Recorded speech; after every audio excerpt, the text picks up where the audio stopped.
Hallelujah. स्वागत है आप सबका मेरी भविष्यवाणियों की पुस्तक में।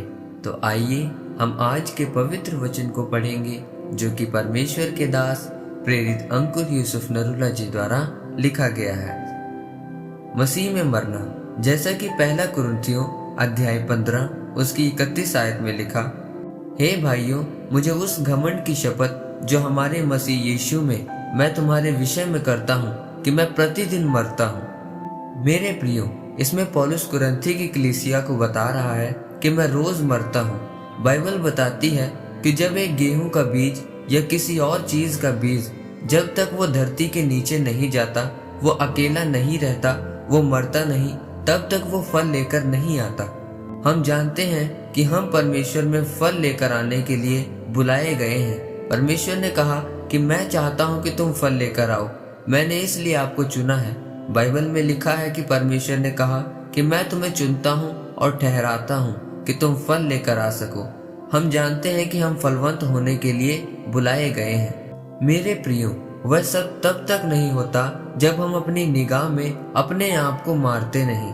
हम जानते हैं कि पौलुस बहुत सारी कलीसियाओं को स्थापित कर पाया, बहुत सारी रूहों को बचा पाया, क्योंकि उसने अपने आप को मसीह में मार दिया था।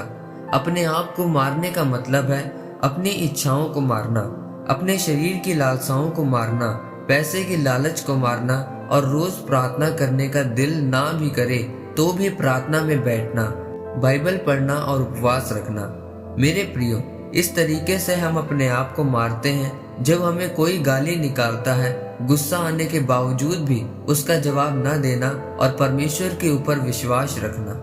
पौलुस ने कहा कि मैं रोज मरता हूँ। इसी तरह जब हम रोज मरते हैं तो असल में हम फलवंत होते हैं। फिर परमेश्वर हमारे फलों को बढ़ाता है और हमारे फल दूसरे लोगों को नजर आते हैं, हमारी आशीषें नजर आती हैं। इस तरीके के साथ हम बहुत सारे लोगों की उन्नति का कारण बनते हैं।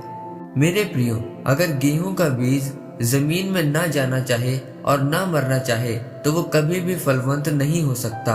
और वो गेहूं जिससे हम अपना पेट भरते हैं कभी भी हमारी भूख नहीं मिटा सकता। जब तक वो बीज उगेगा नहीं और मरेगा नहीं, उसी तरह से परमेश्वर को हम तब तक खुश नहीं कर सकते जब तक हम मरते नहीं और फल नहीं लेकर आते और हमारा जीवन फलदार नहीं होता। मेरे प्रियो, मैं विश्वास करता हूँ कि इस वचन को पढ़ने के द्वारा परमेश्वर आपसे बात करेगा और आप अपने आप में मरते जाएंगे और अपने क्रूस को उठाते हुए परमेश्वर की ओर बढ़ते जाएंगे और परमेश्वर आपके फलों को बढ़ाएंगे। आमीन। आइए परमेश्वर के दास के द्वारा लिखी गई इस प्रार्थना को आप मेरे साथ एक मन होकर करें। सर्वशक्तिमान परमेश्वर, मैं प्रार्थना करता हूँ कि मैं इस रोज मरने के महत्व को समझते हुए अपने क्रूस को उठाकर परमेश्वर के पीछे चल सकूं, ताकि परमेश्वर मुझे और मेरे फलों को बढ़ाए, ताकि मैं बहुत सारा फल लेकर आ सकूं। बहुत सारे लोग मेरे इन फलों को देखकर परमेश्वर पर विश्वास करें और बढ़ सकें। प्रभु यीशु मसीह के नाम में आमीन। परमेश्वर आप सबको आज के वचन के ऊपर मनन करने के द्वारा आशीषित करें। आमीन।